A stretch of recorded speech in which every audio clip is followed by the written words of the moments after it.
గురూజీ 72 గంటల్లోనే ఫోన్లోని అద్భుతమైన జ్యోతిష్య పరిష్కారం చూపిస్తారు.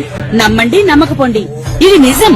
శ్మశాన కాళి రుద్ర చౌడీదేవి ఆరాధకులు నంబర్ 1 వశీకరణ స్పెషలిస్ట్.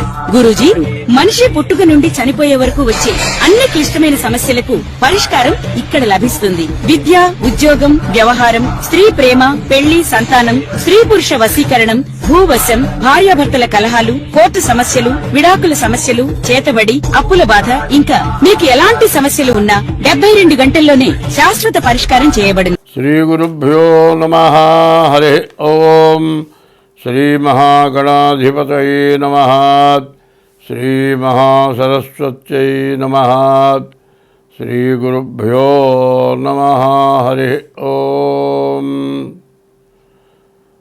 తల్లి నిన్ను దలంచి పుస్తకము చేతంబూనిచిన్, నీవు నాయుల్లంబందున నిల్చి జృంభణముగా నుక్తుల్ సుశబ్దంబు శోభిల్లన్ బల్కుము నాదువాక్కునను సంప్రీతిన్ జగన్మోహిని పుల్లాబ్జాక్షి సరస్వతి భగవతి భారతీ పూర్ణేందు బింబాననాత్ క్షోణితలంబునన్నెన్నుదురు శోకగమృకీర్తింతు క్షోణితలంబునన్నెన్నెదుట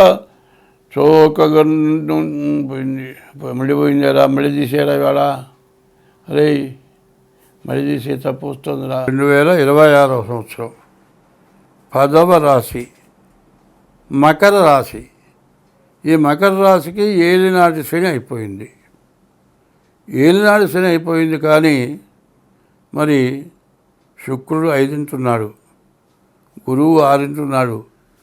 శని కుజుడు ఇద్దరు తప్పితే ఏ గ్రహాలు బాగాలేవు. శని, కుజుడు, శుక్రుడు ఈ 3 గ్రహాలు బాగున్నాయి. తర్వాత బుధుడు బాగాలేరు, మరి శుక్రుడు బాగున్నాడు, గురువు బాగాలేరు, శని బాగాలేరు. శని బాగాలేకపోతే శని ఆల్రౌండర్. ఎక్కడ ఏ రకంగా దెబ్బతీస్తాడో, ఎక్కడ నష్టపడతావో నీకు అర్థం కాదు. ఈ రాశి, ఈ మకర రాశి ఎట్లా వచ్చిందో చూద్దాం. ఈ మకర రాశి పరిస్థితి ఏమిటంటే, మరి ఈ 10వ రాశి మకర రాశి, ఈ మకర రాశి 10వ రాశి ఎట్లా ఉందో చూద్దాం. ఉత్తరాషాఢ నక్షత్రం 2, 3, 4 పాదాలు, శ్రవణ ధనిష్టార్థం మకరం. ఉత్తరాషాఢ 2, 3, 4 పాదాలు, శ్రవణం 4 పాదాలు, ధనిష్ట నక్షత్రం 3 పాదాలు కలిసి మకర రాశి అయింది.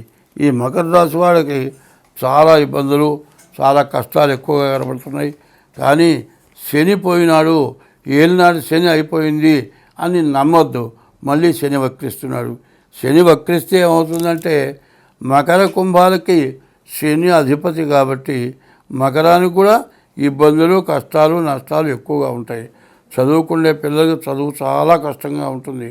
చదువులో ఎక్కడన్నా దెబ్బతింటే, మరి తప్పు చేస్తే, మరి కాపీ రాస్తే, దీపాలైతే వాడి జీవితం వ్యర్థమైపోతుంది. ఇట్లాంటి సమస్యలు రావటానికి బాగా ఎక్కువగా ఉన్నాయి. ఏమీ లేదండి, ఒక గమ్మత్తు చెబుతాను. ఒక్కో చోట జరుగుతుంది. ఒకడు దొంగతనం చేశాడు. వాడిని పోలీసులు పడ్డారు పట్టుకుంటానికి.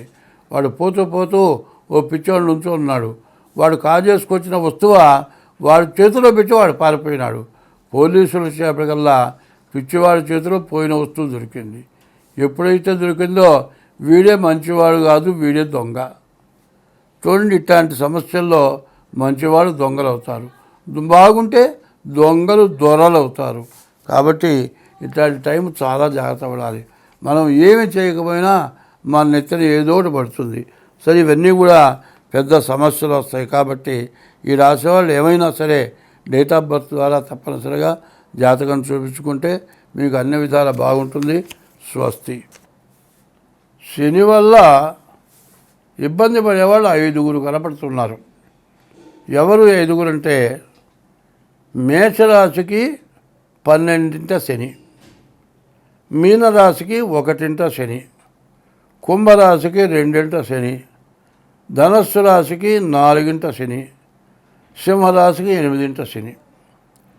ఇది ఏలినాటి శనిలో ఇవి 5 రకాలన్నమాట.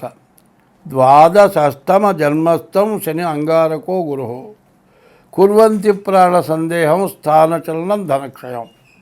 నేను చెప్పా కదా, సింహరాశికి 8 ఉన్నాడు శని, ధనస్సు రాశికి 4 ఉన్నాడు శని, కుంభరాశికి 2 ఉన్నాడు శని, మీనరాశికి 1 ఉన్నాడు శని, మరి మీనరాశికి 12 ఉన్నాడు శని.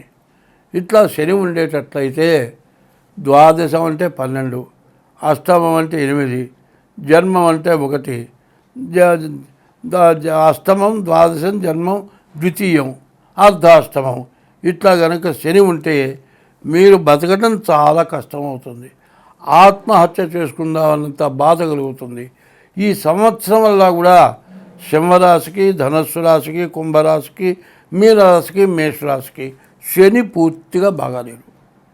మరి మార్చి 19 నుంచి ఏప్రిల్ నెల 6వ తారీఖు వరకు కూడా మేషరాశి, మీనరాశి, కుంభరాశి, ధనస్సు రాశి, సింహరాశి ఈ రాశులకి శని పూర్తిగా బాగాలేడు. మరి గోచార రీత్యా బాగాలేదు.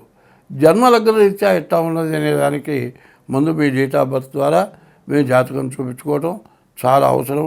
ఇట్లా చూపించుకున్నట్లయితే మీకు ఎటువంటి సమస్య లేకుండా జాతకం చూసి మీకు దోషాలు ఏమన్నా ఉంటే దానికి ఏ రకమైన పూజలు చేయాలో చూసి మీకు ఆ రకం పూజలు చేయించి మీ యొక్క జాతకం బాగుండేట్టుగా, మీరు నష్టపడకుండా ఉండేటట్లుగా చూడటానికి అవకాశం ఉంటుంది. కాబట్టి మీరు మా మీకు మా నెంబర్కి ఫోన్ చేసి మీ డేట్ ఆఫ్ బర్త్ చెప్పి తగిన ఫీజు చెల్లించి, డేట్ ఆఫ్ బర్త్ లేకపోతే హస్త సాముద్రిక ద్వారానైనా సరే మీ జాతకం చూపించుకోవాల్సిందిగా చెబుతూ ఉన్నాను. స్వస్తి.